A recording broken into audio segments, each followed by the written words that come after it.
Racikan berita. Bismillahirrahmanirrahim. Assalamualaikum warahmatullahi wabarakatuh.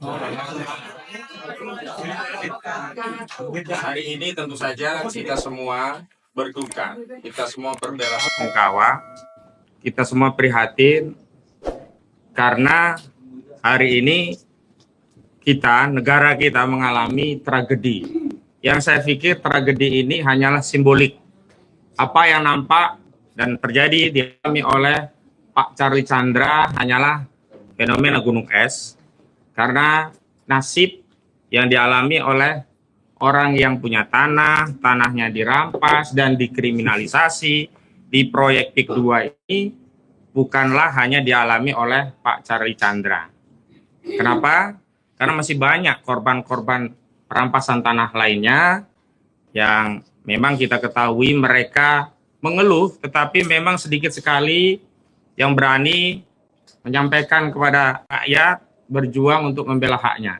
Dan tentu saja kami sangat apresiasi ya kepada Pak Charlie Chandra, karena beliau ini setelah menjadi korban dan pernah juga ditahan oleh penyidik, tidak kemudian diam, dan akhirnya kita tahu ada masalah di negara kita, khususnya di wilayah Tangerang, Banten, ada masalah perampasan tanah di PIK 2.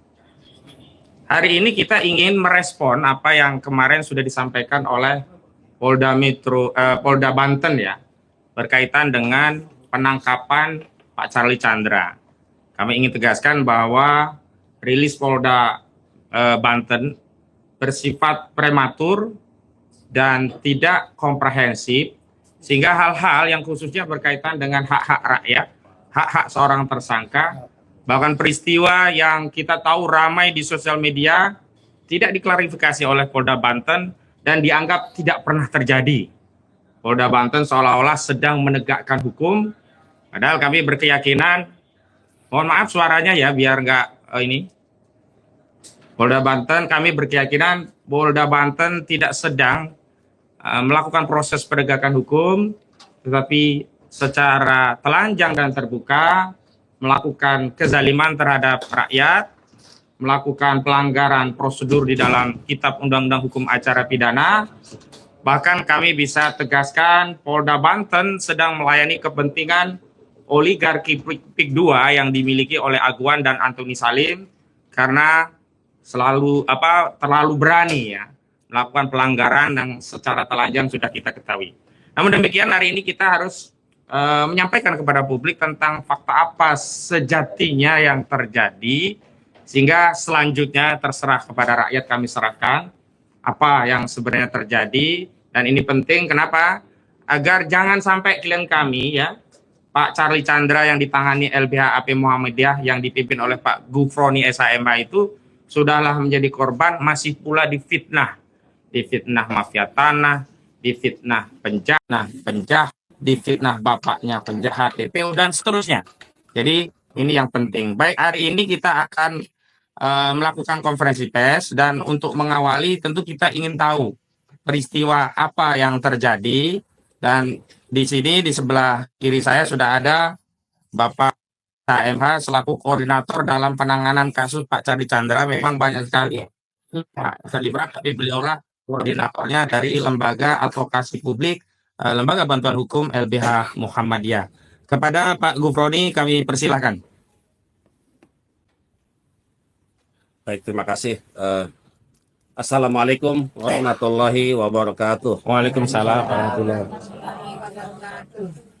Baik, terima kasih Bang Osinuddin yang telah memberikan kepada kami untuk menyampaikan kronologis penangkapan klien kami Charlie Chandra, bahwa pada tanggal 17 Mei 2025 atau tepatnya hari Sabtu siang, saya memang dihubungi Charlie Chandra, menginformasikan bahwa ada sejumlah petugas dari Polda Banten yang hendak melakukan penangkapan ya di kediamannya di Golf Residence Kemayoran, Jalan Geria Utama, Pademangan di Jakarta Utara. Dan saat itu juga karena Charlie Chandra tidak ada siapapun yang mendampingi, saya kemudian meluncur ke kediamannya. Ya, jadi saya minta agar polisi untuk tidak serta merta melakukan penangkapan sebelum ada penasihat hukum yang mendampingi. Dalam perjalanannya memang saya juga dihubungi oleh penyidik Polda untuk supaya tidak perlu menunggu saya, kira-kira begitu. Tapi saya bilang nggak bisa. Saya harus memastikan bahwa klien kami dalam keadaan baik-baik saja dan tidak boleh ada penangkapan sebelum saya datang. Akhirnya telepon saya matikan waktu itu. Di lokasi kira-kira 1,5 jam ya, karena tempat tinggal saya dengan tempat tinggal Pak Cari cukup jauh. Nah, di sana memang saya bertemu dengan beberapa penyidik ya. Ada AKP Yanhendra, ada Aibda Nana Purwana, ada Aibda Nana Ruhiana, dan yang lainnya. Dan memang saya sempat bernegosiasi dulu. Saya ingin memastikan seperti apa peristiwanya. Saya minta diperlihatkan mana surat perintah penangkapannya, mana surat perintah penggeledahannya. Memang diperlihatkan waktu itu, kemudian saya meminta izin untuk bertemu Cari Chandra. Jadi saya masuk ke dalam, kemudian ya ketemulah kita di dalam dengan Cari Chandra, saya, Pak Cari dengan istri, kalau tidak salah bertiga. Kemudian saya mendapatkan penjelasan dari Cari Chandra dan tentu kita menyepakati bahwa memang proses penangkapan itu sebetulnya prematur ya. Tidak sebagaimana yang diatur dalam KUHP karena pada saat itu kami dari tim kuasa hukum sebetulnya sedang menunggu jawaban atau tanggapan dari Polda Banten terkait surat permohonan yang kita layangkan sebelumnya, di mana di dalam surat itu kami meminta agar proses pidana ini untuk sementara dihentikan, mengingat karena tim kuasa hukum Cari Chandra juga sudah mengajukan gugatan perdata secara resmi di Pengadilan Negeri Jakarta Utara. Makanya pada saat Cari Chandra diperiksa di Polda, dalam keterangannya bahwa klien kami tidak bersedia untuk diperiksa sebelum ada jawaban dari Polda yang mengabulkan atau menanggapi surat yang kita layangkan. Namun ternyata tiba-tiba di hari yang Sabtu itu ternyata sudah banyak anggota kepolisian yang kurang lebih mungkin 20 orang yang tiba-tiba berusaha untuk melakukan penangkapan. Memang telah terjadi negosiasi yang cukup alot dan panjang dan sebagaimana kita ketahui bahwa itu juga prosesnya sampai malam.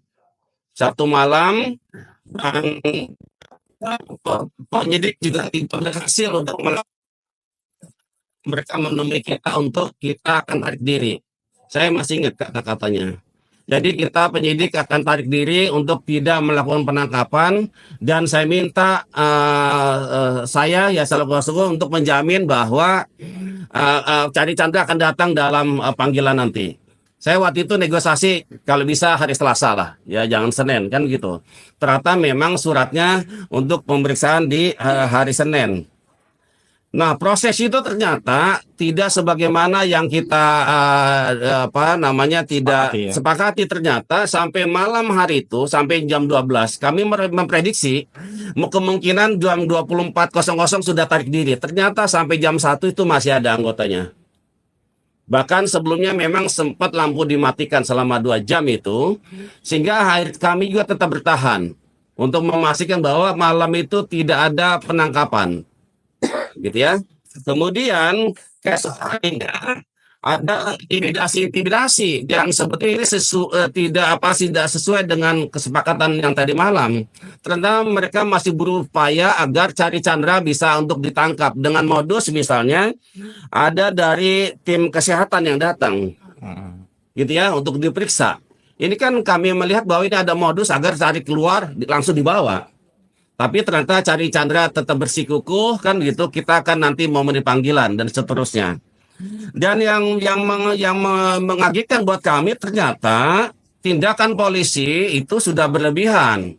Kalau di hari pertama hari Sabtu itu sampai malam masih bisa tuh akses keluar masuk orang. Masih bisa misalnya memesan makanan. Tapi di hari selanjutnya di hari Minggu itu sudah tidak boleh lagi pesan makanan, dilarang. Kemudian tamu-tamu juga tidak boleh lagi masuk ke dalam. Bahkan ada pintu rumah, kemudian bahkan ada apa ya namanya, kondisi di mana ada orang tua istri Cari Chandra yang berusia 82 tahun dalam kondisi fisiknya yang sangat tergantung pada peralatan medis. Karena kan waktu itu dimatikan lampunya 2 jam. 2 jam listrik. Oke. Kemudian pada hari Seninnya, pada hari Senin tanggal 19 pukul 10.00 tim penasihat hukum Cari Chandra mengirimkan surat pemberitahuan ketidakhadiran ke Polda Banten. Ya. Yang ditujukan kepada Ditreskrimum Polda Banten, UP AKP Yan Hendra SAMH. Jadi Senin itu pagi Pak Bang Wasidudin telah mengirimkan surat untuk bahwa pada hari Senin klien kami tidak bersedia untuk diperiksa karena tidak sesuai dengan KUHAP. Karena dalam ketentuan pemanggilan itu setidak-tidaknya adalah minimal 3 hari. Jadi bayangkan suratnya itu hari Minggu ya. Minggu, kemudian untuk diperiksa di hari Senin. Jadi sangat waktunya sangat sedikit sekali. Kemudian Senin tanggal 19 2025 sekitar pukul 18 ya, jam 18.45. Kebetulan kami ada di Polres Jakarta Utara. Kami ditelepon oleh saudara Cari Chandra bahwa ini sudah akan ada upaya paksa gitu loh, dengan cara mulai untuk merusak pintu. Jadi diberitakan bahwa sebelumnya sudah ada banyak anggota-anggota polisi. Ini sesuatu yang di luar dugaan. Jadi benar saja bahwa pada sekitar pukul 18.45 itu petugas Polda Banten memaksa masuk rumah Cari Chandra dengan mendobrak pintu dan jendela rumah. Jadi awalnya jendela dulu dia masuk salah satu, kemudian pintu luar itu dibuka, kemudian pintu dalam juga dijebol, ditendang dengan sepatu sehingga saat itu Cari Chandra yang memang posisinya sedang berada di depan pintu yang itu kemudian langsung dibawa oleh anggota dari Polda Banten yang hanya bercelana pendek dan berkaus dan tidak mau menunggu tim penasihat hukum yang untuk mendampingi. Jadi kami datang waktu itu, Cari Chandra sudah dibawa oleh Polda Banten, ya. Jadi kami sempat mendokumentasikan waktu itu di lantai 2 ya sebagai barang bukti untuk sewaktu-waktu kita gunakan bahwa telah terjadi pengerusakan yang dilakukan oleh penyidik Polda Banten dengan cara merusak pintu dan jendela rumah. Pada malam hari itu juga sekitar pukul 8 kemudian kami meluncur ke Polda Banten. Malam hari itu juga. Ya, dan sampai di sana memang sudah ada penjagaan yang cukup ketat. Bahkan saya lihat di gerbang itu ada beberapa petugas polisi yang berseragam dan dengan memakai senjata yang cukup lengkap. Bahkan di dalam itu saya lihat ada apel malam. Saya tidak tahu apakah malam itu ada apel. Ada pasukan Brimob yang sedang apel di depan masjid di dalam Polda Banten. Kemudian kami memang diberikan masuk. Jadi kami 7 orang, kemudian kami tim PH 3 orang masuk ke dalam. Ketemulah kami dengan Direktur Kriminal Umum, Kasubdit, Wakil Direktur, dan penyidik-penyidik yang lain. Tetapi malam itu Cari Chandra sama sekali kita tidak bisa bertemu. Kami berupaya kepada Direktur agar kami bisa bertemu dengan Cari Chandra untuk memastikan kondisinya. Apakah beliau baik-baik saja? Apakah ada bekas-bekas penganiayaan dan seterusnya? Tapi selalu dikatakan bahwa kita harus taat SOP. Tidak bisa kemudian ini Cari Chandra untuk bisa bertemu dengan penasihat hukum sekalipun. Jadi harus ada jadwal kunjungan, kira-kira begitu. Dan jadwal kunjungannya adalah hari Kamis, ya. Sehingga hal itulah kemudian kami juga tidak bisa bertemu Cari Chandra malam itu, dan kami memang diperlihatkan ada BAP tebal bahwa katakanlah ini berkasnya sudah lengkap P21 gitu ya. Bahkan diperlihatkan juga surat dari Kejaksaan Tinggi Banten yang menyatakan bahwa perkara ini sudah P21, maka ini sudah harus segera dilimpahkan. Jadi itu yang bisa kami sampaikan pada Senin malam. Kemudian Kemudian hari Selasanya kita sudah mendengar bahwa Polda Banten melaksanakan press conference, ya, dengan menghadirkan saudara Cari Chandra dengan menggunakan pakaian tahanan dan dalam keadaan di borgol. Jadi ada beberapa hal pernyataan dari Direktur Kriminal Umum yang sebetulnya itu juga sepenggal-sepenggal. Karena mereka bilang bahwa apa yang terjadi narasi di luar itu sepenggal-sepenggal. Jadi karena diputar berulang-ulang, ditayang berulang-ulang itu benar. Saya katakan apa yang disampaikan oleh Direktur Kriminal Umum itu juga sepenggal-sepenggal. Jadi tidak melihat pokok persoalan yang lebih utuh. Bahwa ada perkara pidana, oke, ada putusan, tetapi jangan lupa bahwa ada perkara perdata yang sudah inkrah. Di mana Sumita Chandra almarhum dari ayahnya Cari Chandra selaku pembeli itu dikatakan sebagai pembeli beritikat baik. Jadi tidak ada misalnya bahwa Sumita melakukan pemalsuan. Jadi itu. Jadi kita juga harus luruskan itu. Kemudian ya hari Rabunya kami mendapat informasi bahwa Cari Chandra akan dilimpahkan ke Kejaksaan Negeri Kabupaten Tangerang atau Kejaksaan Tiga Raksa. Maka saat itu juga kami meluncur ke Polda Banten. Ya, hari Selasa siang ternyata sudah keburu dibawa.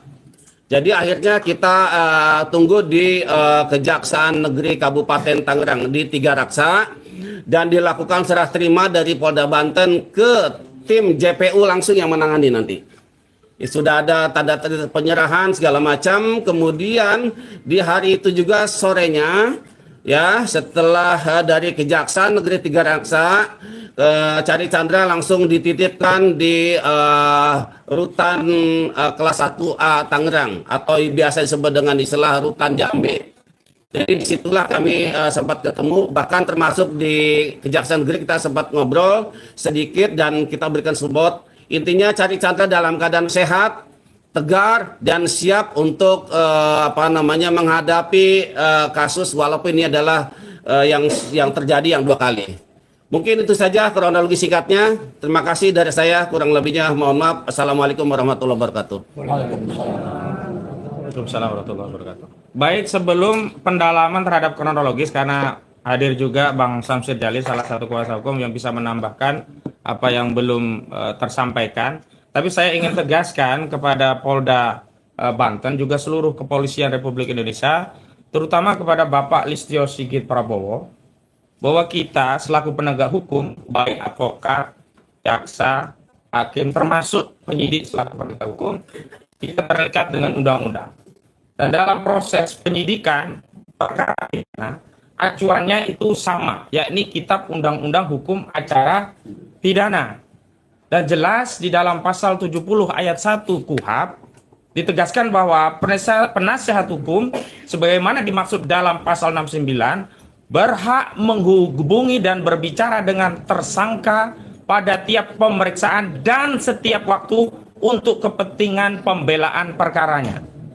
Jadi tidak benar polisi menyatakan ada SOP khusus sehingga kami PH datang diusir, tidak boleh datang, suruh masuk jam besuk. Memangnya kami ini pengunjung besuk? Memangnya kami ini tamu umum?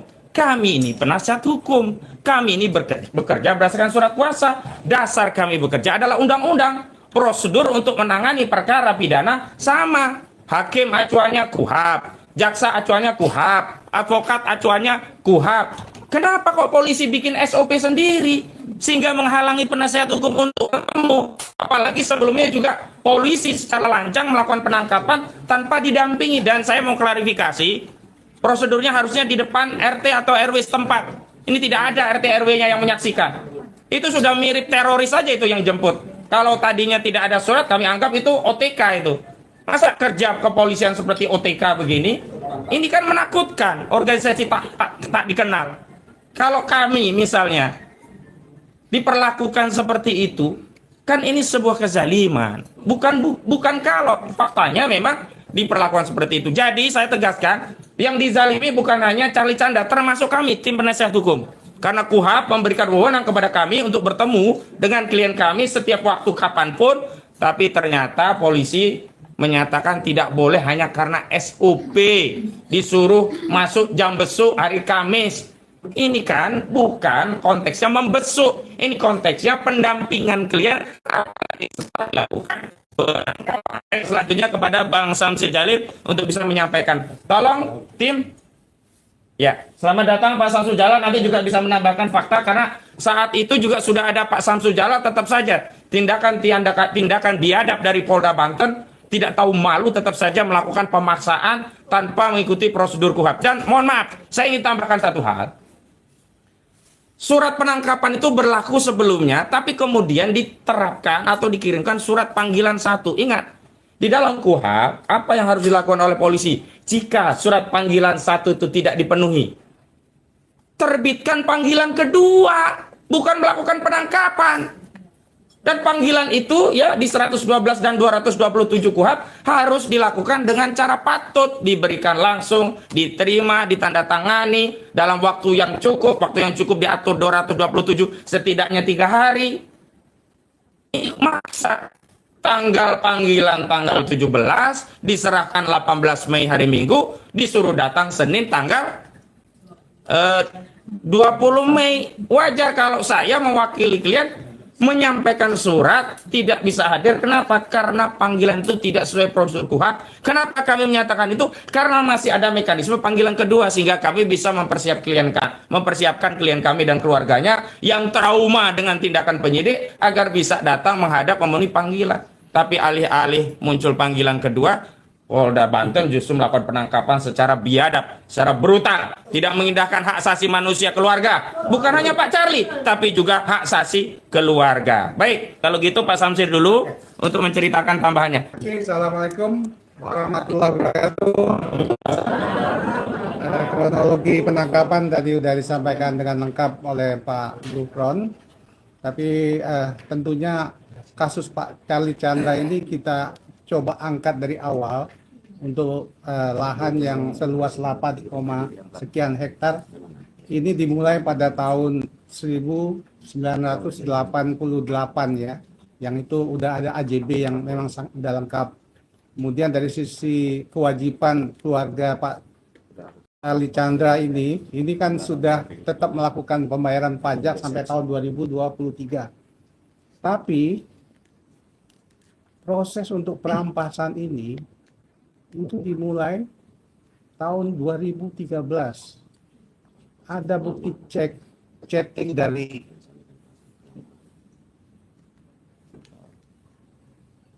yang namanya Ali Hanafi Wijaya. Itu dari PIK 2 itu menghubungi Bapak Suminta Chandra tahun 2013 untuk proses, ya kalau kita bacakan di sini kan karena dia pemilik lahan mengenai tanah di Desa Lemo yang masuk dalam SK kami.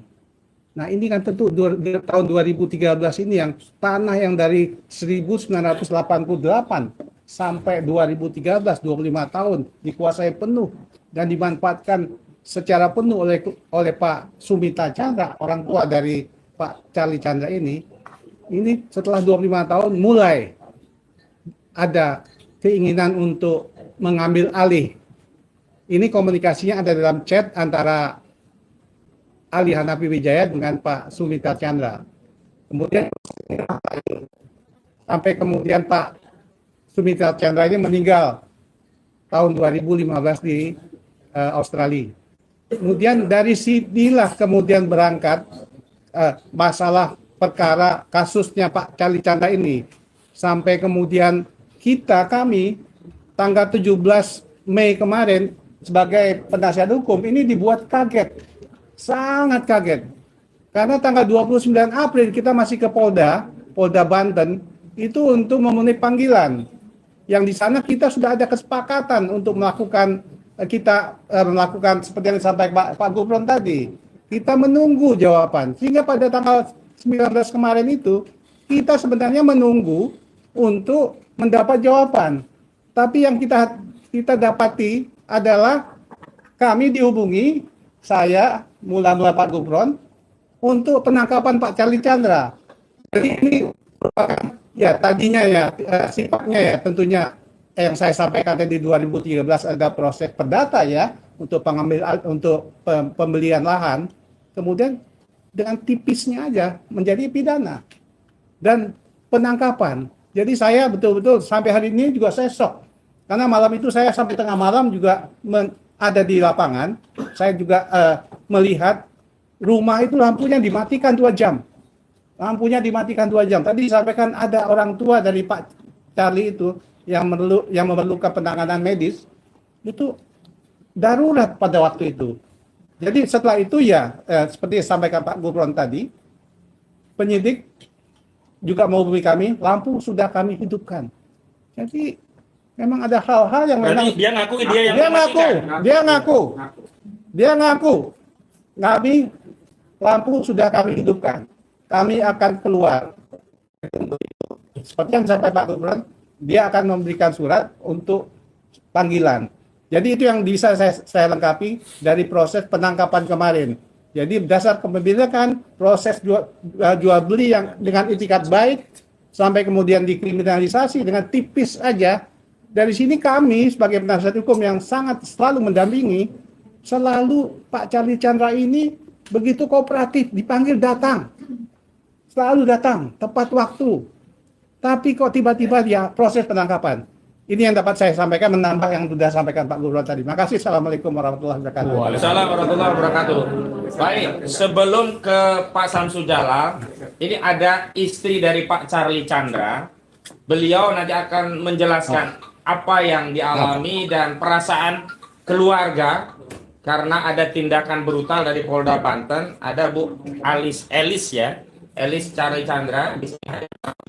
Kepada Ibu dimohonkan untuk bisa bercerita, Bu, apa yang Ibu alami saat terjadi peristiwa itu. Ya, selamat siang semuanya. Saya istri Charlie Chandra, Elis.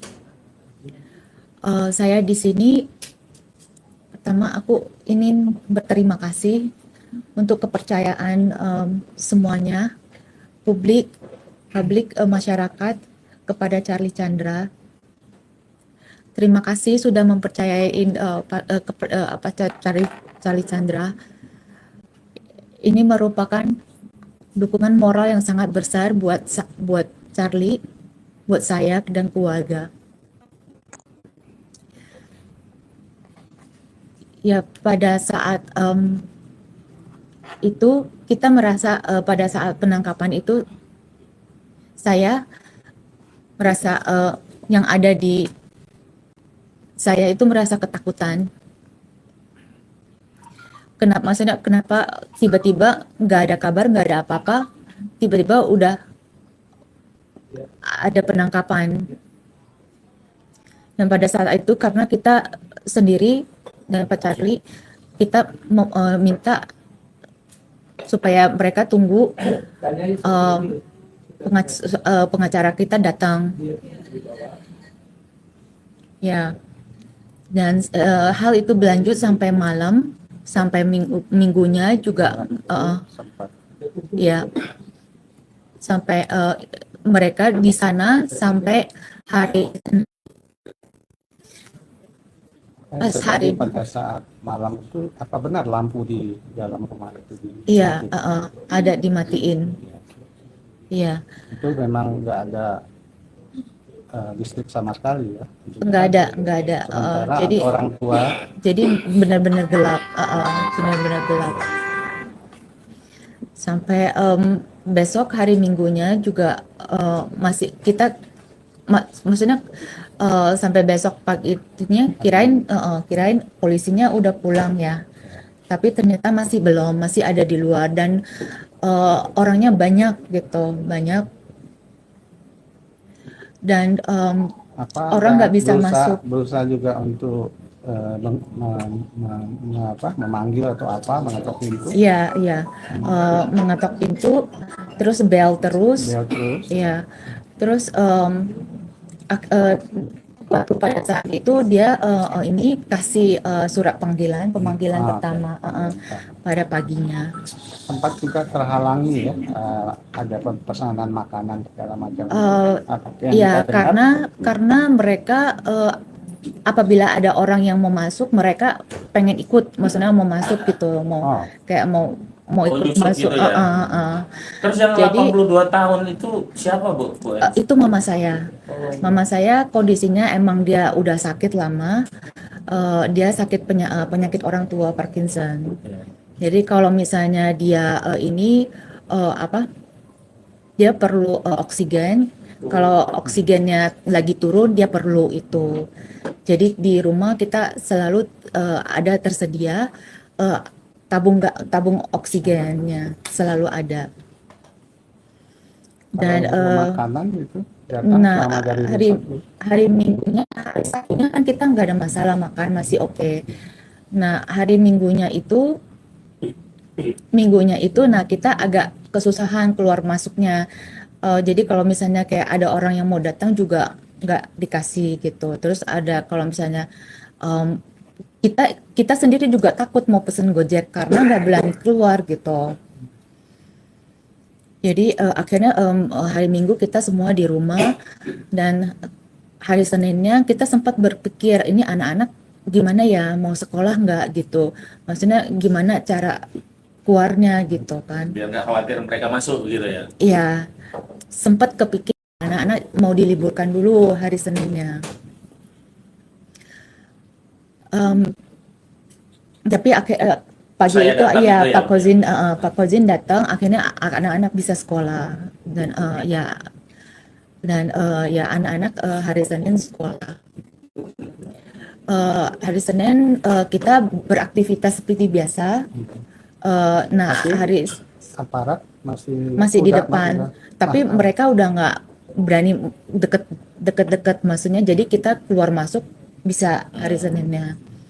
Jadi hari Senin anak-anak keluar masuk sekolah, les sore. Nah, pas sorenya jam 6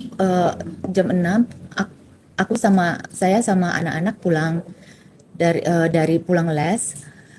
Nah, dari sana aku lihat mereka banyak sekali orangnya yang berkumpul.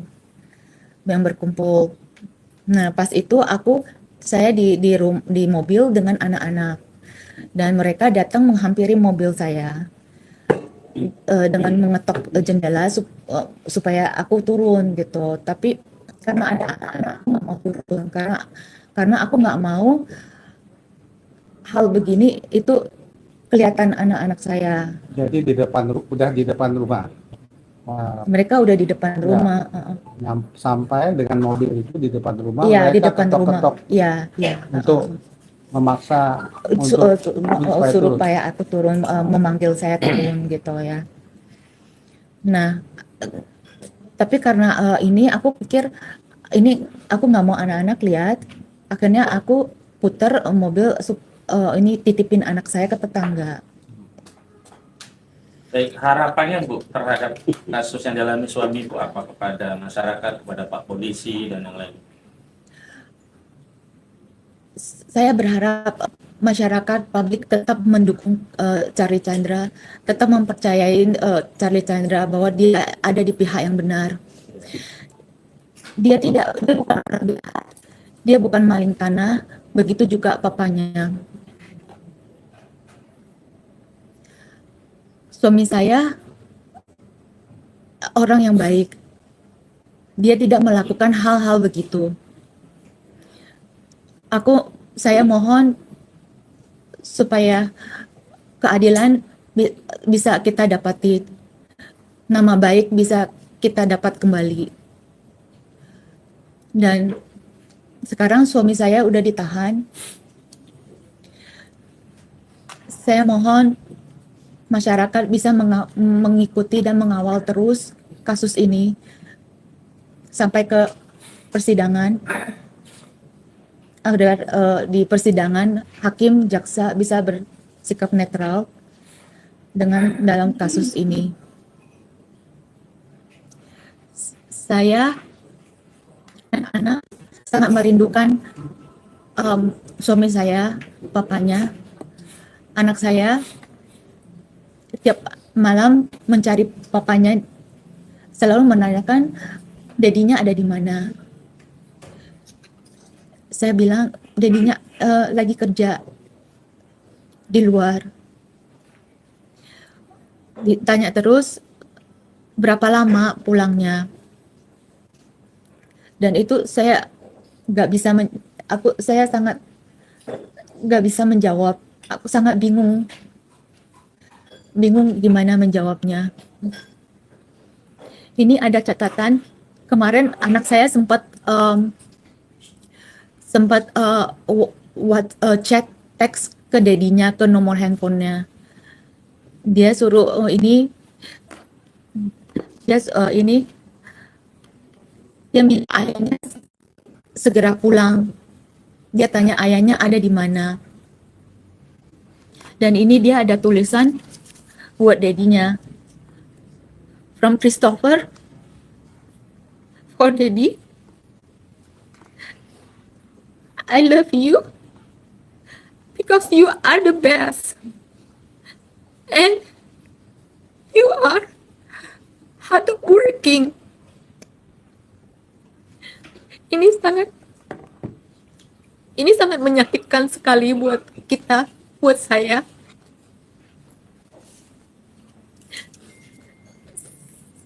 Saya berharap ini cepat selesai.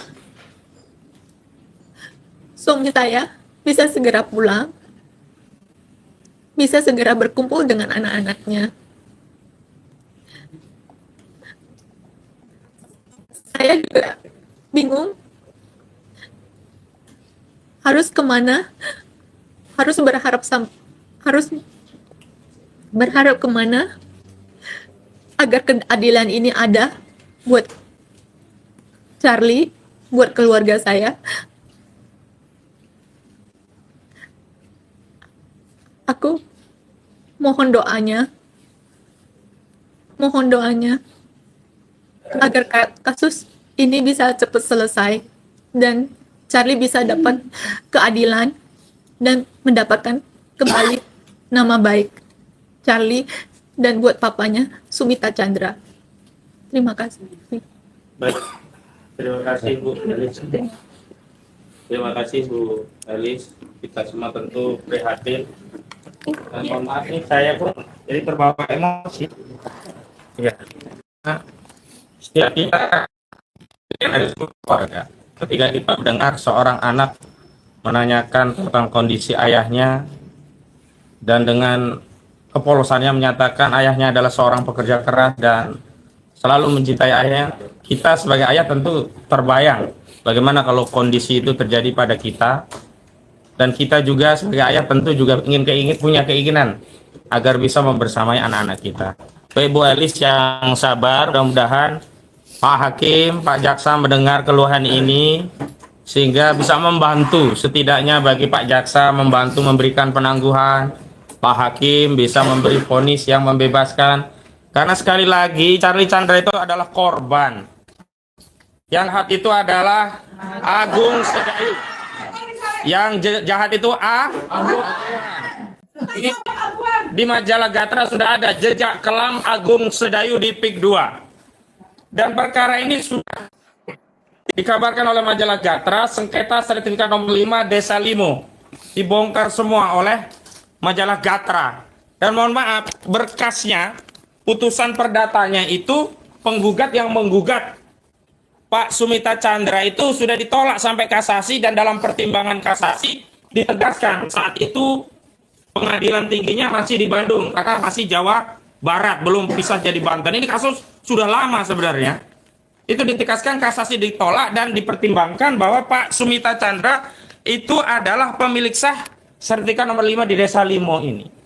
Dan kita tahu modus operandi Agung Sedayu Group dalam melakukan perampasan tanah itu selalu menggunakan person lain, mengurus dengan, saya tidak sebut oknum BPN, orang-orang BPN.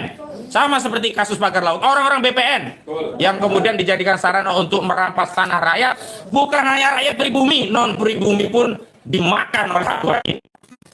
Ada di tengah-tengah kita mantan dan Puspom Abri ya, yang pada kejadian itu ada di TKP kepada Pak Maijen Purnawirawan TNI Samsud Jalal mohon berkenan untuk menyampaikan pandangannya Pak untuk memberikan pembelaan. Silakan. Bismillahirrahmanirrahim. Assalamualaikum warahmatullahi wabarakatuh. Waalaikumsalam warahmatullahi wabarakatuh.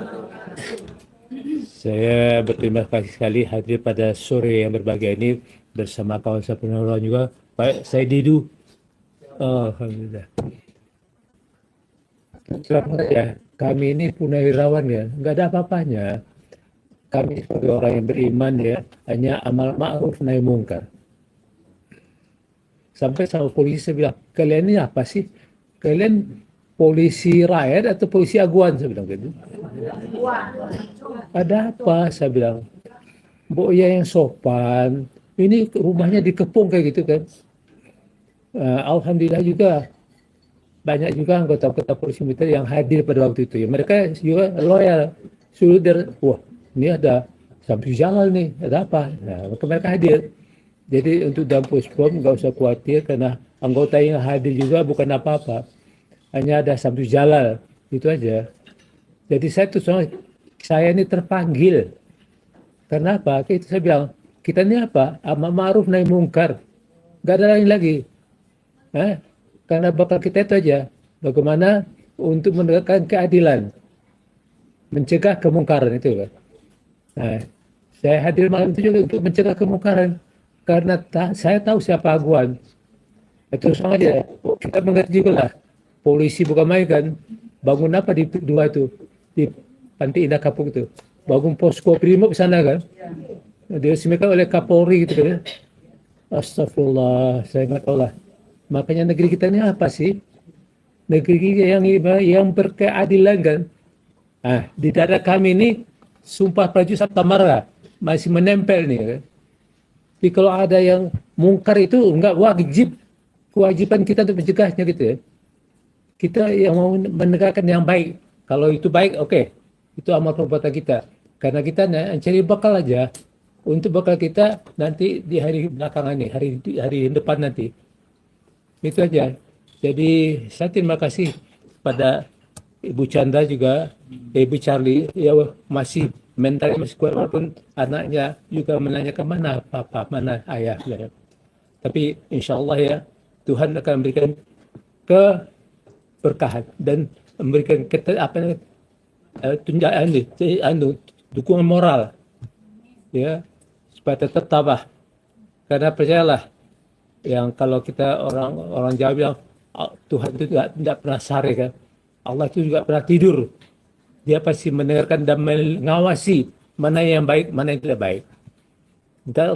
Insya Allah itu Pak Charlie itu berbuat baik kan. Karena dia mempertahankan hak dia kan. Hanya si Aguan yang bisa merampok dengan ahli rafiah itu. Saya tahu Aguan juga, saya tahu ahli rafiah. Saya pernah juga memperjuangkan tanah di mana namanya itu di sana juga. Itu juga tanah orang dibeli, ditawar serendah-rendahnya, kalau nggak dipaksa, dikelengi oleh polisi. Ya, polisi sejak dulu sudah bekerjasama dengan ahli rafiah itu. Nah, akhirnya apa? Belum lunas dibayar, cari tanah yang lain. Dipaksakan juga begitu. Begitulah seterusnya. Sehingga tanah sana itu sudah dikuasai oleh mereka semuanya. Nah, inilah yang mereka akhirnya mungkin waktu itu Presiden Ketum meresmikan sebagai PSN kan gitu. Itu apa? Tanah dirampok, jadi nggak benar itu. Jadi makanya saya terus terang aja dengan para peneroran hanya itu aja. Amal ma'ruf nahi mungkar. Gak ada lagi. Kita juga mengharapkan dukungan. Dan tadi saya dengar mahasiswa sudah siap memberikan ultimatum sama DPR juga. Tanggal 7 Juli bilangnya kami akan turun, akan menduduki DPR. Dan itu Legend Marina Soeharto tuh bagus tuh. Pokoknya bubarkan DPR, kembali ke Undang-Undang 45. Itu yang paling sebagai penerawan itu kan itu aja. Gitu. Dan yang lainnya itu reshuffle itu betul. Karena yang duduk di kabinet sekarang itu kan orang-orang Jokowi semua gitu. Baik ya, itu aja yang kami sampaikan. Semoga Allah juga selalu memberkati kita semuanya. Ya, insyaallah panjang umur. Wassalamualaikum warahmatullahi wabarakatuh. Waalaikumsalam warahmatullahi wabarakatuh. Terima kasih Pak Samsu Jalal. bahkan bukan hanya pernyataan beliau ini ada di lokasi dan memberikan perlindungan kepada Pak Charlie Chandra. Memang modusnya polisi ini baru melakukan tindakan kalau sudah nggak ada lawyer dan malam-malam, sudah mirip PKI aja, maka saya sebut sudah mirip PKI malam-malam gitu. Kalau PKI itu kan komunis wajar, ini polisi kok melakukan hal seperti PKI. Jadi polisi itu seperti apa sebenarnya? Dan hadir di tengah kita Bang Saidido yang juga sudah lama setahun lebih mengadvokasi kezaliman PIK 2. Maka kita mintakan beliau agar kita paham peta kezaliman proyek PIK 2 ini di tanah Banten, bukan hanya yang terjadi terhadap Pak Charlie Chandra. Kepada Pak Saidido dipersilahkan. Assalamualaikum warahmatullahi wabarakatuh. Hari ini tepat 1 tahun saya meminta Gufron dengan PP Muhammadiyah menyatakan berada di garis terdepan untuk membela rakyat yang terzolimi. Hari ini pas 1 tahun tepat di kantor PP Muhammadiyah. Jadi saya pikir hanya jalan Allah aja yang menuntun. Bagi saya, Charlie Chandra adalah pahlawan. Karena dari sekian puluh orang yang kena kasus seperti Charlie Chandra, itu tidak ada yang kami masang badan. 3 hari sebelum Charlie Chandra ditangkap, dia bawa toko besar, etnis Chinese juga, dan orang kaya, jauh lebih kaya dari Charlie Chandra, yang tanahnya sedang digusur, dan kita mau bela.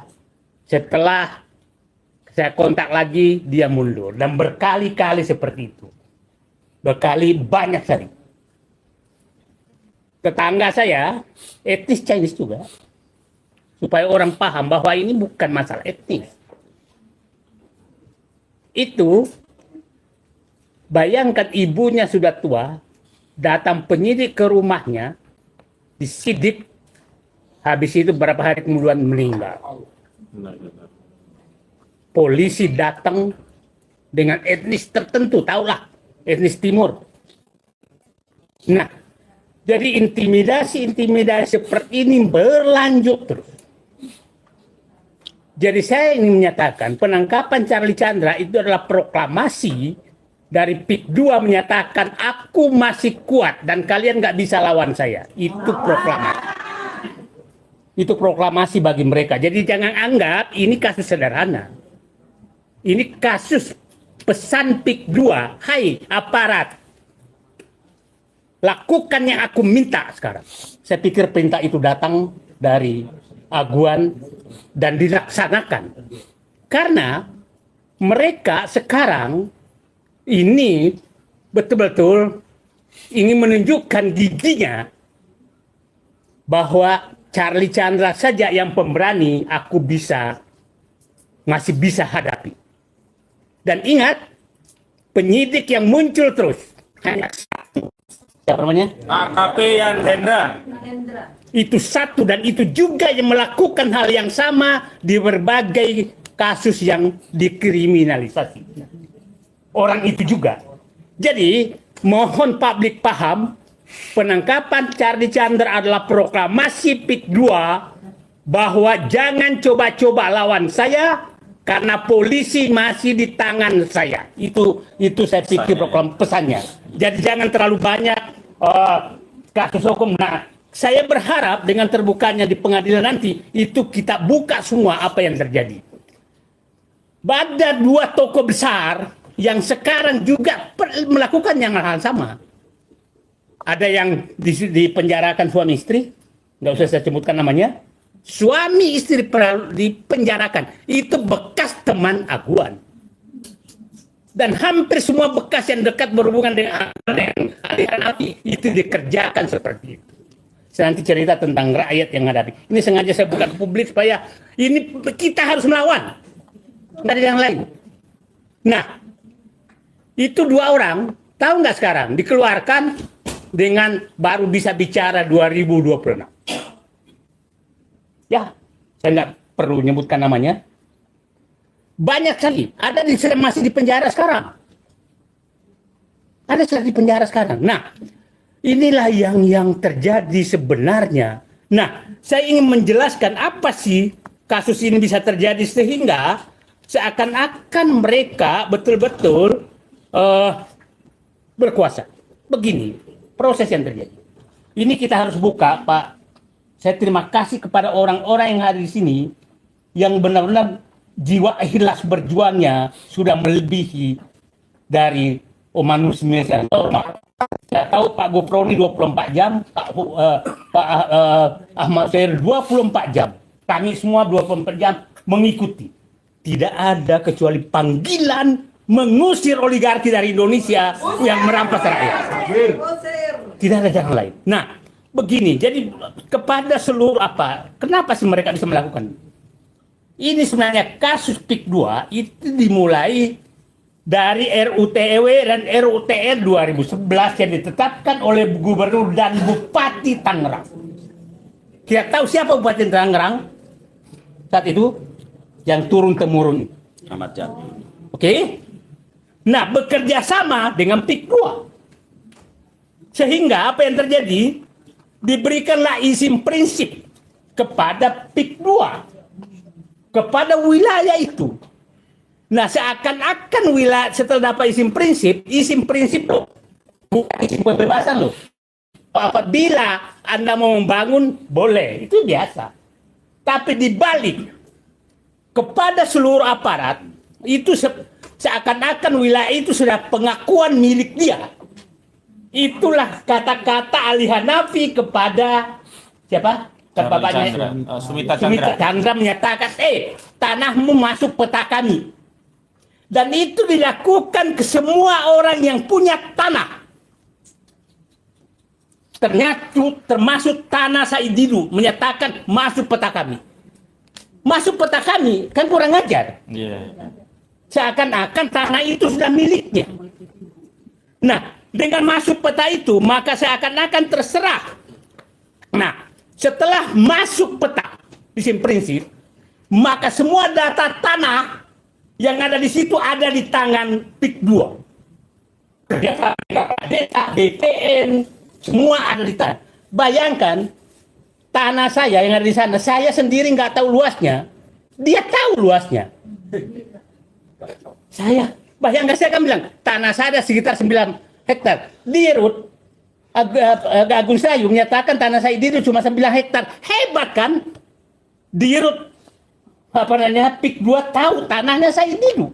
Pemilik Nomor 10. Saya itu sendiri nggak tahu tanahnya berapa luasnya. Karena memang saya nggak pernah ngurus tanah berapa luasnya. Karena selama ini ya digarap orang aja. Nah, bayangkan tanah rakyat dia tahu semua.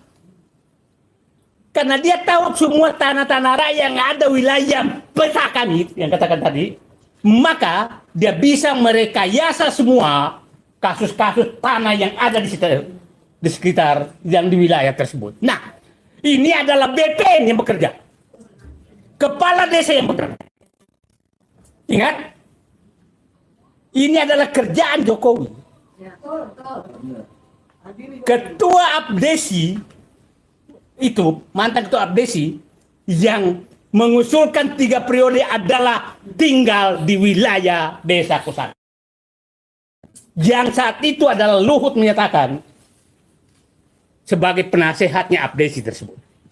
Jadi ini politik sangat besar sehingga kepala desa digerakkan untuk meneruskan kerjaan Jokowi.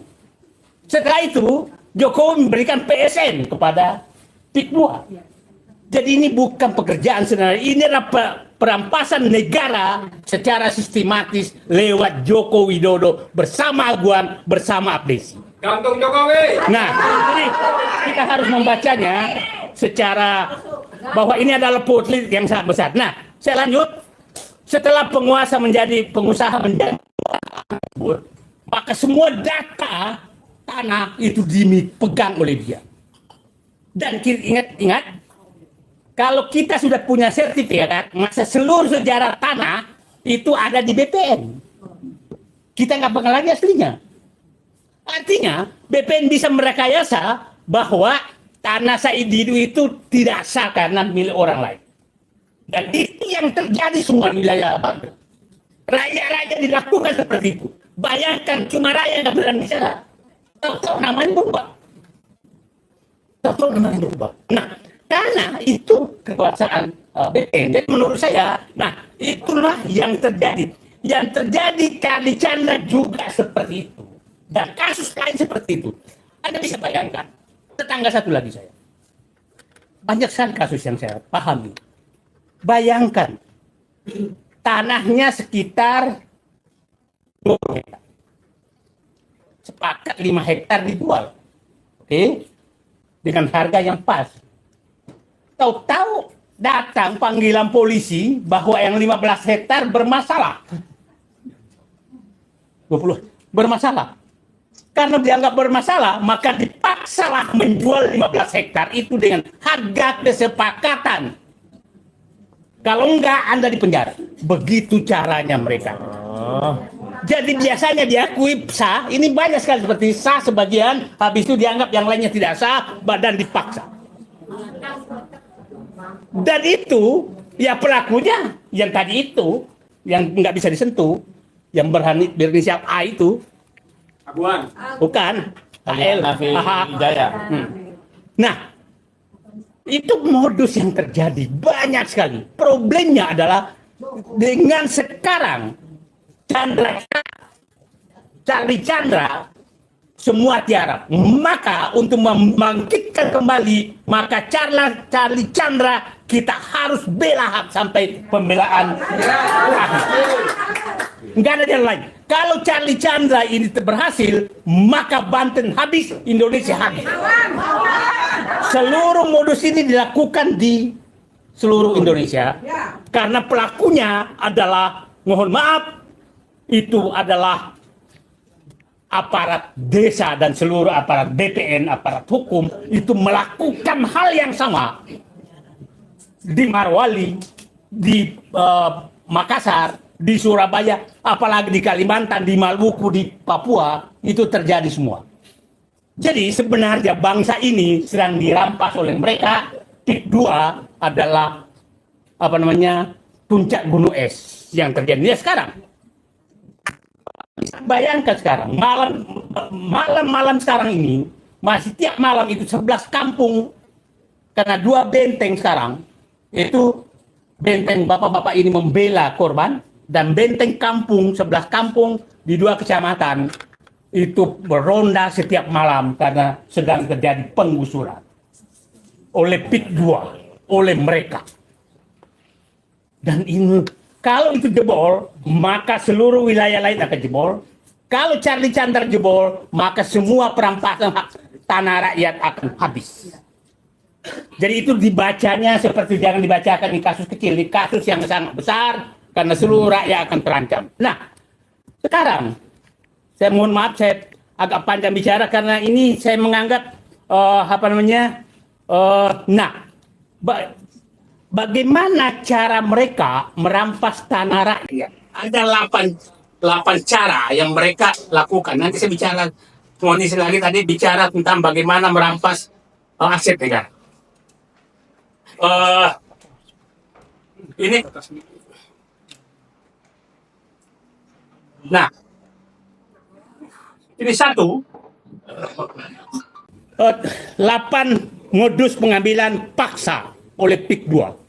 1, dipaksa jual saat di rumah sakit diatur oleh oknum aparat, notaris, dan pengembang. Datang ke rumah sakit. Tidak sedikit orang yang sedang sakit itu dilakukan hal yang sama, termasuk Pak Fuad,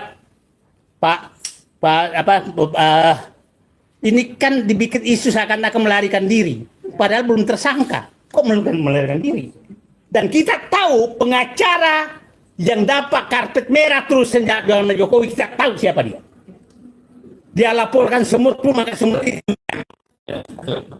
jangankan orang, semua aja ditangkap. Dan itu tidak lebih dari 24 jam semua ditangkap. Jadi jangan ada bisa membantah bahwa aparat pernah dibawa kendali aguan. Karena pengacara PIK 2 laporkan semut pun semutnya ditangkap. Itu betapa arogannya mereka.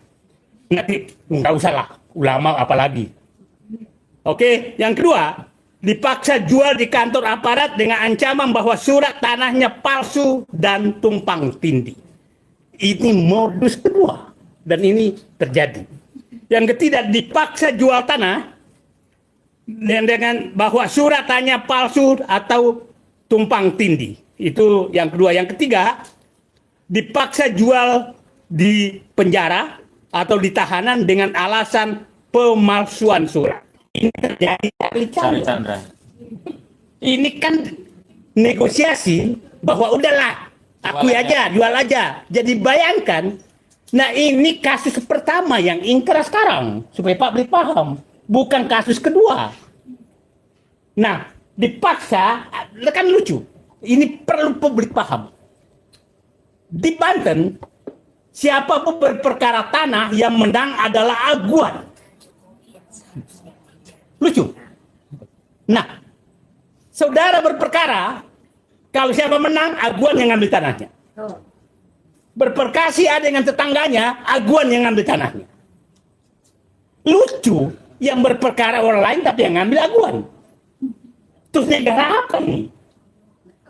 Ya, kalau kasus Charlie Chandra bertentangan dengan siapa pembeli tanah itu, apa namanya? Yang mengakui, ya kalau dia menang yang dia dong dapat. Kenapa aguan yang dapat? Kasus kuat juga begitu, kasus macam-macam begitu. Jadi semua orang berperkara, Anda berperkara dengan iblis pun di wilayah PIK 2, itu yang menang adalah aguan. Tanahnya diambil aguan. Aparat hukum harus mendengar ini, bahwa ini tidak masuk akal. Saudara berperkara karena dibelosok aguan, tapi tanahnya kalau siapa yang menang, kalau kalah maka tanah masuk ke PIK 2. Ini logika mana? Harusnya tanahnya pindah ke saudaranya dong, bukan pindah ke aguan dong. Nah, ini logika mana gitu nih? Ini mohon maaf karena saya bukan orang hukum maka berpikir liar aja, karena memang menghadapi orang liar harus kita berpikir liar juga. Nah, jadi sekarang sebenarnya semua perkara tanah di PIK 2, apapun perkaranya, itu yang menang aguan. Terus negara ini mengenai. Oke. Yang keempat, dipaksa jual di kantor pengembang dan disaksikan oleh aparat dengan ancaman bahwa ada masalah surat tanah. Ini kasus Chandra Charlie juga demikian, kasusnya seperti itu. Bayangkan Chandra Charlie Chandra datang ke kantor PIK 2, aparat polisi ada di sana. Polisi siapa itu? Ini ada di sana dan penyidiknya. Ini negara apa? Gitu loh. Nah, dipaksa oleh aparat desa dengan surat tanah tumpang tindih. Ini aparat desa, ingat di desa ya, di desa itu dirik yang banyak. Dan itu betul di tangan desa. Dan ingat, semua kepala desa di wilayah Banten itu sudah betul-betul ujung tombak daripada PIK 2. Nah, jadi ya tadi saya katakan, Ketua Abdesi Nasional itu yang mengusulkan Jokowi 3 periode. Itu kepala desa Kosambi. Dan siapa di belakangnya? Artinya, negara ini memang Jokowi mengambil alih lewat aguan dengan menggunakan seluruh perangkat yang ada. Ketujuh, dipaksa jual dengan alasan harus dibebaskan karena PSN. Ini yang dipakai pada saat PSN, padahal PSN-nya hanya di 1.700 hektar, 50 hektar. Nah, ini yang dipakai. Yang ke-8 dipaksa jual dengan cara lahan diisolasi dan dibayar dengan harga yang sangat murah. Ini diisolasi, tanah saya saja, itu ada 1 hektar sawah saya nggak bisa lagi ditanami, karena irigasinya sudah ditutup oleh PIK 2. Hektaran tanah yang ada di wilayah itu yang nggak bisa ditanami lagi. Kampung-kampung diisolasi seperti itu. Nah, terus pertanyaan saya sekarang, Pak Sugeng Waras di sini, darah saya mendidih, Pak. Melihat melihat bahwa ada orang yang sangat istimewa yang tidak bisa disentuh oleh hukum dan dia bisa mengatur aparat hukum untuk merampok negara. Saya yakin Pak Presiden Prabowo seorang jenderal, mudah-mudahan darahnya juga mendidih dan selalu menyatakan saya rela mati bersama rakyat, dan saya dari awal menyatakan Pak Prabowo kalau mau mati bersama rakyat datanglah ke PIK 2 dan kita mati bersama. Terima kasih. Assalamualaikum warahmatullahi wabarakatuh. Selamat panjang. Selanjutnya kepada Bang Maron Batubara untuk menyampaikan pandangan. Ya, terima kasih Mas Ahmad. Assalamualaikum warahmatullahi wabarakatuh. Ada beberapa hal yang ingin saya sampaikan. Pertama, tentu saja kita ingin mengucapkan rasa keprihatinan yang mendalam atas musibah yang dialami oleh sahabat kita, yaitu Pak Cari Chandra, termasuk juga sekaligus memberikan apresiasi yang tinggi atas keberanian beliau bersikap seperti tadi sudah disebut Pak Said, ada puluhan orang yang mengalami hal yang sama, tapi justru hanya beliaulah yang berani untuk bersikap. Bersikap untuk apa? Bersikap untuk melawan kezoliman, untuk mempertahankan hak. Jadi ada faktor bahwa haknya dizolimi. Oleh siapa? Oleh rezim. Siapa rezimnya? Rezimnya adalah rezim oligarki hitam yang melakukan kejahatan state corporate crime. Jadi kalau kita sebut-sebut tadi polisi, Polda Banten misalnya, lalu ada nama tadi yang disebut sebagai Yan Hendra, maka ini hanya operator lapangan, ya, operator lapangan, karena di atas itu pasti ada Kapolda, ada Kapolri. Kapolri kalau dulu bosnya itu adalah Joko Widodo, ya, Joko Widodo. Jadi kalau kita lihat siapa sebetulnya pelaku state corporate crime ini, maka kita urutlah dari atas sampai ke bawah, sampai ke polisi yang hanya jadi kacung-kacung gitu. Ini yang sedang kita hadapi. Kemudian yang kedua, perlu kita ingatkan bahwa di bawah rezim oligarki itu yang namanya hukum, keadilan, hak asasi manusia itu sudah diinjak-injak, ya, sehingga seperti apapun kita berusaha, kalau memang mereka merasa bahwa pendekatan otoritarisme, kemudian pendekatan politik kekuasaan, lalu dukungan dana yang sangat kuat dari oligarki, maka semuanya akan bisa dikalahkan. Nah, karena itu saya kira kita harus bangkit. Bangkitnya seperti apa? Ya, rakyat harus melawan seperti yang sudah ditunjukkan oleh Pak Charlie Chandra. Karena itulah mari kita siap-siap untuk bergabung bersama, ya, kita akan menunjukkan perlawanan kepada rezim oligarki hitam ini yang melakukan pendekatan politik kekuasaan secara otoriter menggunakan uang dan juga aparat negara agar ini bisa berhenti seperti yang disebutkan Pak Said Didu tadi. Nah, bagaimana supaya bisa berhenti? Maka kita mengingatkan, selain tadi mengajak rakyat, kita mengingatkan pertama itu adalah DPR, ya. DPR ini memang pimpinan partainya bisa saja menikmati banyak kenikmatan logistik dari aguan. Maka kita ingin menyadarkan mereka bahwa kezoliman ini sudah di depan mata dan mengancam kelangsungan NKRI, mengancam kelangsungan eksistensi dari NKRI, karena yang akan berdaulat itu adalah negara PIK 2 misalnya, atau negara PIK 1, atau di mana saja oligarki hitam itu punya lahan atau kekuasaan, maka di sana mereka lah yang berkuasa. Bukan lagi negara Kesatuan Republik Indonesia atau rakyat yang berdaulat, tetapi adalah oligarki hitam pelaku state corporate crime. Jadi pertama tadi ke DPR, kemudian kepada Pak Prabowo yang dulu sudah bersumpah ya ingin untuk menghilangkan adanya negara dalam negara. Faktanya meskipun presiden sudah berganti lebih dari 6 bulan, mereka merasa aman. Kenapa? Karena tidak ada upaya yang serius dari Pak Prabowo dan menteri-menterinya untuk menghentikan kejahatan mereka ini. Tidak ada upaya yang serius.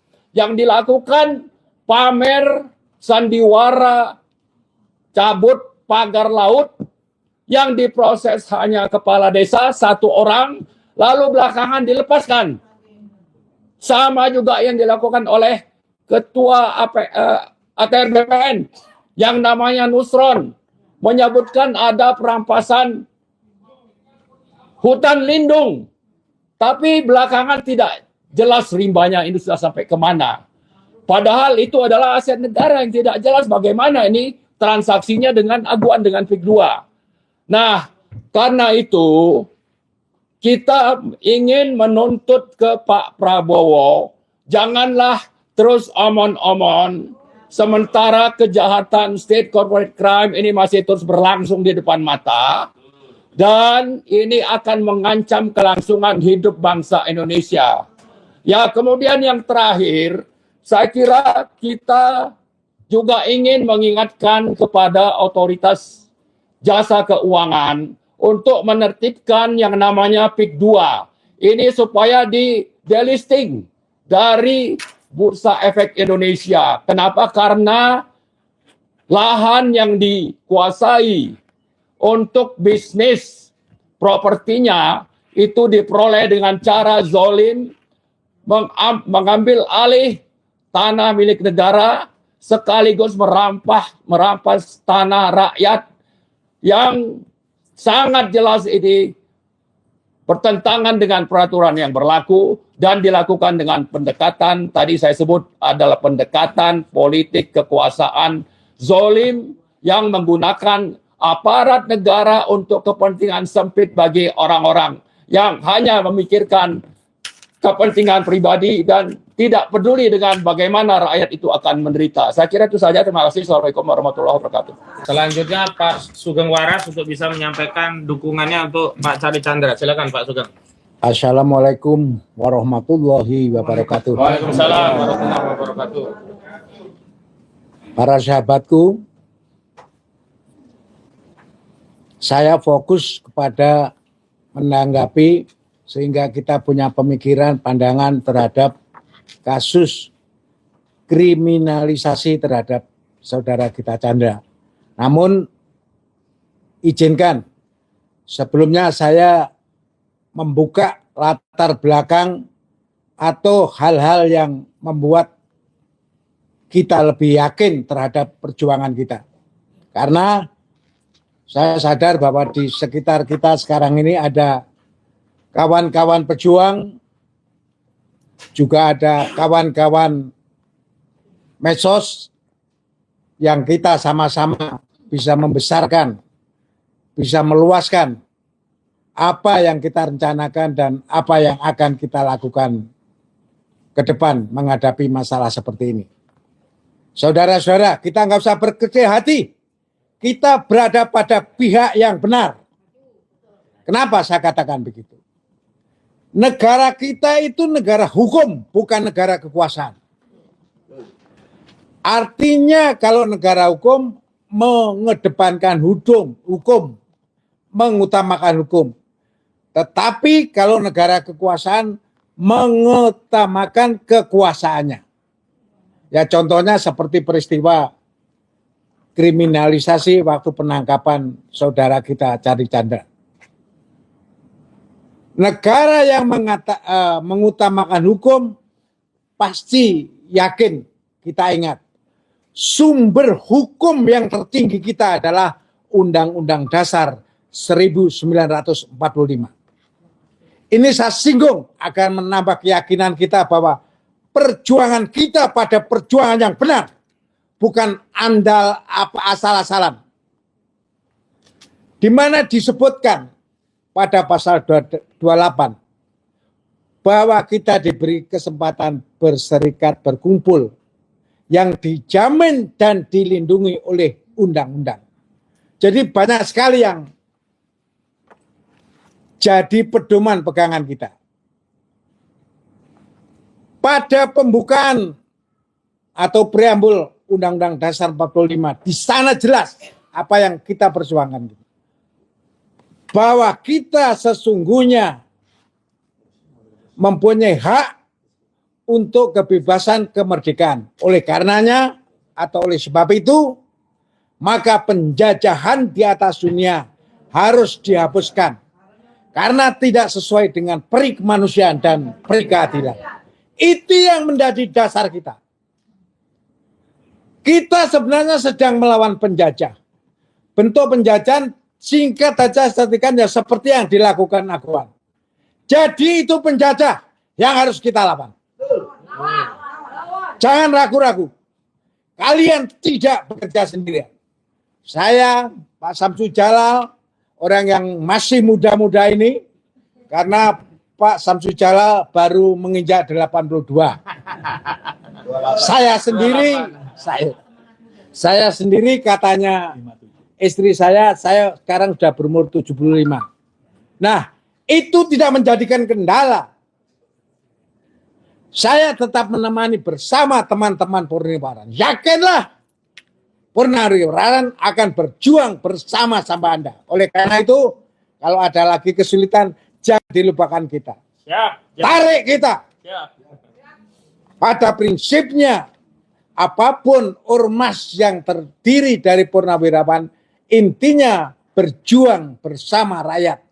Karena visi misinya dia adalah oleh dan untuk rakyat. Ini yakin. Jadi kembali kepada penjajah tadi. Kita jangan pernah ragu-ragu. Aguan penjajah. Proses ini terjadi, kekuasaan tertinggi kita adalah pada presiden yang waktu itu dijabat oleh Jokowi. Yakinlah, saya tidak perlu banyak cerita. Jokowi adalah sumber perusak negara kita. Sumber penghancur negara kita. Sumber pemecah persatuan dan kesatuan bangsa. Sumber perusak demokrasi. Sumber perusak konstitusi. Sumber perusak masa depan bangsa Indonesia. Itu Jokowi. Jadi kejadian ijazah palsu atau kejadian persawahan terkait Banten itu hanya sebagian dari apa yang dirusak, apa yang dilakukan oleh Jokowi. Dan saya yakin kalau saudara-saudara melihat bagaimana sikap Prabowo terhadap Jokowi, hubungan Prabowo dan Jokowi, itu banyak artinya. Tetapi saya yakin bahwa Prabowo tetap berpendirian. Akhirnya Jokowi harus diadili seadil-adilnya. Saudara, kalau saya mencurhatkan sedikit betapa beratnya beban Prabowo. 6 bulan belum bersempat memikirkan masa depan. Hanya memikirkan masalah beban yang ditinggalkan oleh Jokowi. Itu harus kita maklumi. Jadi sekali lagi, jiwa yang paling dalam tetap dia bersama rakyat. Itu yakin. Karena tanpa keyakinan itu menjadi ambyar tugas kita. Saudara, saya langsung menuju kepada terkait penangkapan Charlie Chandra. Saya ikuti lewat televisi, saya ikuti lewat YouTube apa yang dilakukan oleh mereka anggota polisi dan Pak Kojinuddin termasuk Pak Gufroni. Saya ikuti seksama. Di situ saya mengelus dada. Sebenarnya polisi itu adalah pengabdi dalam rangka pemberian perlindungan, pengamanan, dan pelayanan terhadap rakyat. Kemudian ada tambahan penegakan hukum. Nah ini yang bikin rusak. Karena buktinya polisi tidak bisa melakukan berpedoman pada konstitusi yang ada.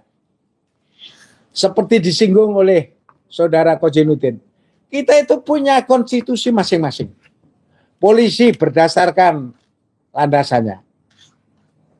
Hakim, pengacara, advokat, jaksa, termasuk militer, semua ada kendalinya masing-masing. Tetapi seperti kita ketahui apa yang dilakukan polisi, tidak perlu saya ulang-ulang, itu adalah bentuk semacam bentuk penjahat. Brutal. Tidak memberi hak-hak yang harus dimiliki oleh rakyat.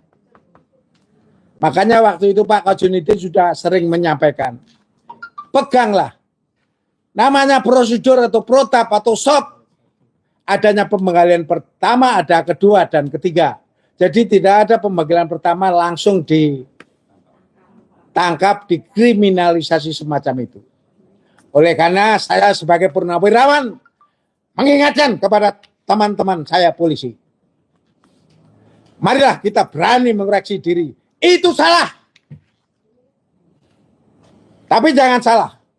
Bahwa polisi tetap ada, TNI tetap ada, maka sinerginitas ini kalau kita dengan baik, dengan tujuan baik, dengan cara yang baik, akan menjadi baik negara kita. Tetapi teman-teman polisi harus akui banyak masalah-masalah, banyak peristiwa-peristiwa di mana-mana. Apakah di Kalimantan Timur, apakah di Sumatera Utara, apakah di Surabaya, termasuk di Jawa Barat ini. Oleh karena terakhir saya mengharapkan, memohon kepada Bapak Prabowo. Pak Prabowo, Bapak harus tegas dan cepat. Kita rakyat banyak yang mengeluh, banyak menderita. Jangan hanya senyum-senyum saja. Tidak. Bapak harus turun tangan. Atasi polisimu. Kalau memang polisi berasal dari kepalanya, copot kepalanya. Masih banyak orang yang baik, orang yang lebih baik daripada ini. Karena pada dasarnya semua peristiwa yang terjadi di negara kita adalah menjadi beban, menjadi tanggung jawab Bapak sebagai kepala negara. Maju mundur negara tergantung Bapak. Cepat selesai tidaknya perkara tergantung Bapak. Makanya sering saya katakan, kebetulan Bapak ada hubungan dengan presiden kita yang terdahulu, Pak Soeharto. Kalau waktu itu Pak Soeharto berhasil menumbangkan PKI, kita semua rakyat mengharap, insya Allah Bapak Prabowo berhasil menumbangkan oligarki. Oligarki, ada oligarki kuning dan hitam. Banyak sekali menteri-menteri Bapak ini yang harus disingkirkan. Saya tidak ragu-ragu. Jadi apa yang disampaikan 8 tuntutan dari Purnawan itu tidak main-main. Itu serius. Mohon Bapak tanggapi dengan serius. Jadi sekali lagi pemajulan terhadap Gibran bukan kita karena emosional, tetapi karena kita rasional. Kita berpikir tentang proses dan hasil pemilu tanpa mengurangi rasa hormat, tanpa mengurangi Bapak. Kita tetap menuntut Gibran harus dimakzulkan. Demikian sekali lagi saya simpulkan tentang kriminalisasi terhadap saudara kita Chandra. Polisi harus berjiwa besar, mau mengoreksi diri. Sekian, assalamualaikum warahmatullahi wabarakatuh. Yang tidak waras itu hari ini adalah polisi kita, aparat kita, termasuk pejabat-pejabat kita yang tidak peduli dengan penderitaan rakyat. Hari ini PIK 2 sudah menderita sebegitu rupa, tapi seolah-olah tidak ada negara hadir di tengah-tengah kita. Tidak ada aparat yang mau peduli, pejabat yang mau peduli, sampai presiden pun tidak berkata sepatah kata pun untuk membela rakyatnya yang dulu memilih dirinya, yang melegitimasi dia sebagai penguasa. Selanjutnya ada dari UI Watch, silakan Pak Heru. Oke, berdiri saja Pak Heru. Oke. Ya. Bismillahirrahmanirrahim. Assalamualaikum warahmatullahi wabarakatuh. Salam. Pada hari ini kita semua sedang mengkritisi sikap, langkah, dan tindakan dari Polri yang benar-benar membuat kita prihatin dan malu sekali. Betul? Kenapa? Karena kalau kita lihat mereka punya slogan yang namanya presisi. Ya, itu presisi apa itu namanya? Gombal semuanya. Karena di situ mereka bilang mereka akan berkeadilan, tapi faktanya mereka melakukan hal yang di luar dan melanggar slogan. Artinya di sini dari pihak Polri sendiri juga harus introspeksi dan Propam juga harus melihat seperti ini. Apakah kalian membiarkan saja, dan Kapolri juga harus, kalau memang Kapolri benar maka dia harus sadar. Tapi kalau tidak benar maka kita betul seperti Pak Sugeng tadi, kita ingatkan Presiden agar segera mengganti Kapolri. Demikian, terima kasih. Wassalamualaikum warahmatullahi wabarakatuh. Waalaikumsalam warahmatullahi wabarakatuh. Baik, walaupun negara seperti tidak hadir, tapi alhamdulillah kami bersyukur telah hadir di tengah kita Pak Gufroni yang memang secara resmi mewakili dari LBHP Muhammadiyah, satu-satunya ormas yang mengadvokasi kasus PIK 2. Kita beri aplaus kepada Muhammadiyah. Ya. Kita beri doa dan dukungan kepada Persyarikatan Muhammadiyah, mudah-mudahan bisa konsisten di jalur dakwah amar ma'ruf nahi mungkar. Sekali lagi kita berikan tepuk tangan kepada LBHP Muhammadiyah. Baik. Dan ternyata selain LBHP Muhammadiyah masih ada ya ormas-ormas yang mengambil alih fungsi negara yang hari ini tidak berfungsi. Di antaranya adalah ormas pejabat. Baik. Ya. Terakhir kepada ormas pejabat untuk menyampaikannya Ustaz TK Jaya. Silakan, Ustaz. Assalamualaikum warahmatullahi wabarakatuh. Alhamdulillah hari ini kita kumpul ya dengan satu keprihatinan terjadi pada kawan kita saudara Charlie Chandra ya, yang didatangi oleh aparat dengan cara-cara seperti cara-cara kita lihat film G30S PKI dengan mendobrak, ya, mencongkel dan lain sebagainya. Ini cara-cara yang biadab kalau kita katakan. Ya. Sementara prosedur hukumnya sudah jelas. Ya. Nah, ini yang dinamakan penegak hukum yang melanggar hukum. Nah, ini yang harus kita lawan. Dan saya sampaikan kepada segenap aktivis, jawara, pendekar, laskar, malu dengan para purnawirawan kita yang turun. Saatnya kita bersatu, saatnya kita kompak lawan oligarki yang begitu jelas ya ingin merampas, merampok, dan mengintimidasi daripada rakyatnya sendiri dilindungi oleh pemerintah.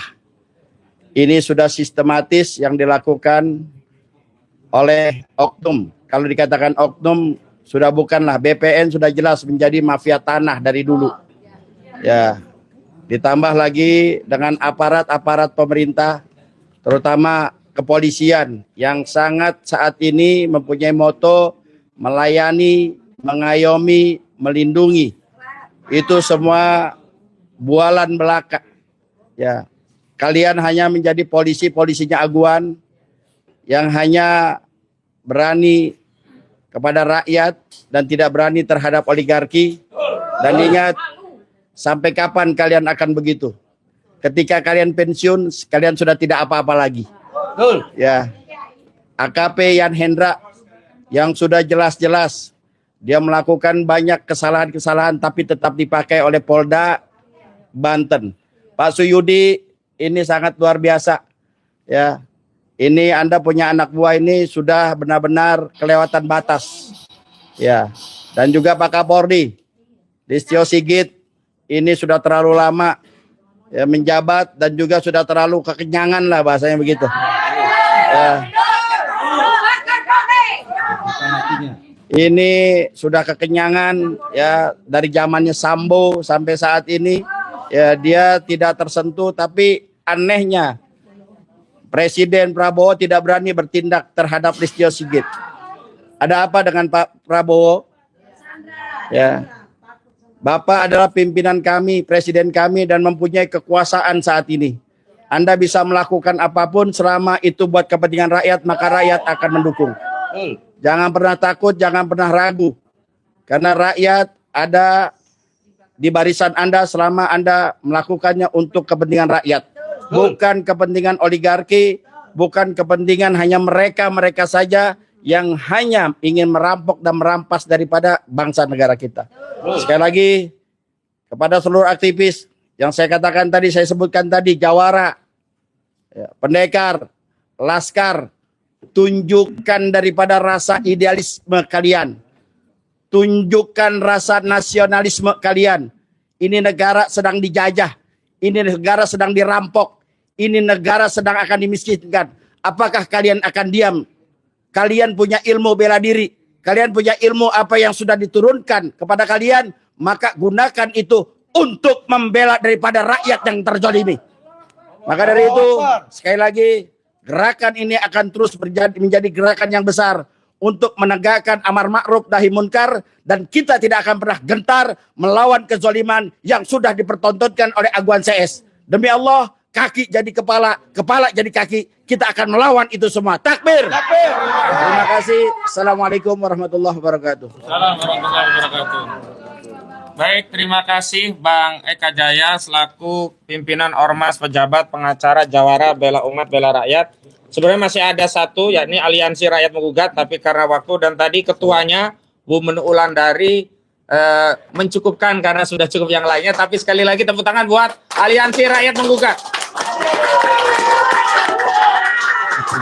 Ya.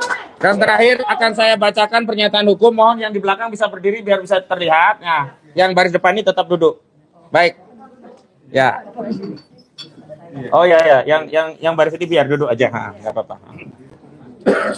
Yang baris 3 yang lainnya saja ya yang berdiri. Baik. Kita mulai ya. Baik. Apakah kamera sudah siap dari tadi? Memang sudah siap ya? Baik.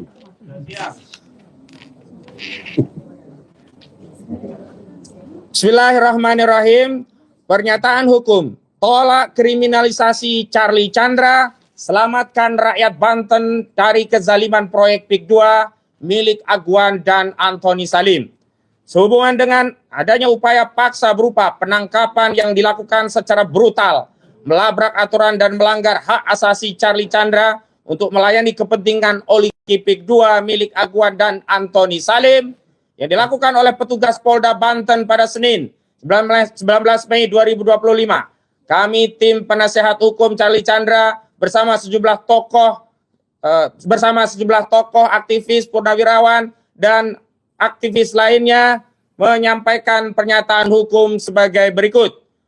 Pertama, petugas Polda Banten telah melakukan penangkapan secara brutal berupa pengepungan dan intimidasi di kediaman Charlie Chandra hingga malam hari, melarang GrabFood, mengirimkan pesanan ke rumah, menggedor-gedor pintu rumah, menyorot lampu silau ke arah rumah, menaiki tangga balkon untuk berusaha masuk, mematikan listrik hingga 2 jam dengan mengabaikan di dalam rumah ada istri, keluarga, anak-anak kecil yang butuh AC, sejumlah ART, hingga orang tua istri Charlie Chandra yang berusia 82 tahun dalam kondisi fisiknya sangat tergantung pada peralatan medis yang membutuhkan suplai listrik 24 jam, dan puncaknya mendobrak pintu dan jendela rumah, membawa paksa Charlie Chandra yang hanya bercelana pendek dan berkaus tanpa mau menunggu tim penasehat hukum untuk mendampingi. Teriakan histeris istri dan anak-anaknya tidak dihiraukan.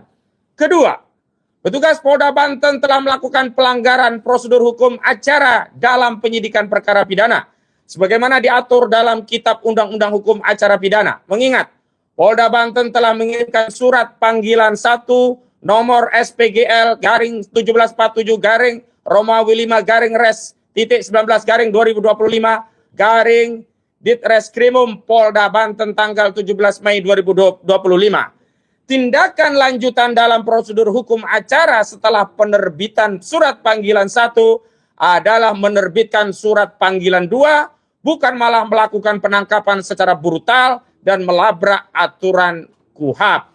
Ketiga, petugas Polda Banten telah melakukan pelanggaran hukum acara dan hak asasi manusia dalam penyidikan perkara pidana, menghalangi penasihat hukum untuk menemui Charlie Chandra saat penangkapan dengan mengabaikan ketentuan pasal 69 KUHAP junto pasal 70 ayat 1 KUHAP dan mengabaikan hak asasi Charlie Chandra sebagai anak manusia dengan mengabaikan ketentuan pasal 5 ayat 1, pasal 6D, pasal 11 ayat 1 dan pasal 16 ayat 2 Peraturan Kepala Kepolisian Negara Republik Indonesia nomor 8 tahun 2009 tentang implementasi prinsip dan standar hak asasi manusia dalam penyelenggaraan tugas kepolisian negara Republik Indonesia. Keempat, petugas Polda Banten telah bekerja hanya berorientasi untuk melayani kepentingan oligarki PIK 2 milik Agwan dan Antoni Salim.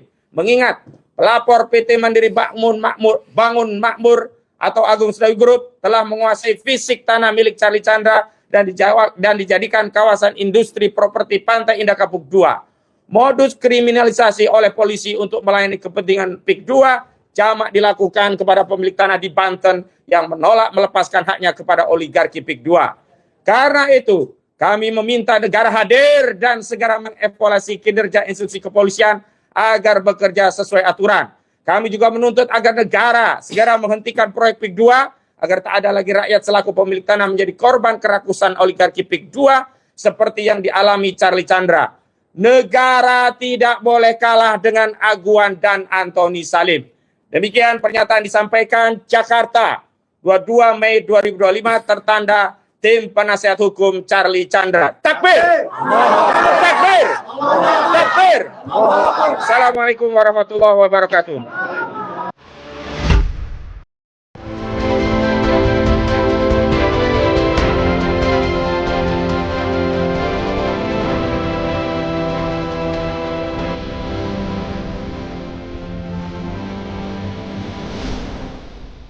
Racikan Berita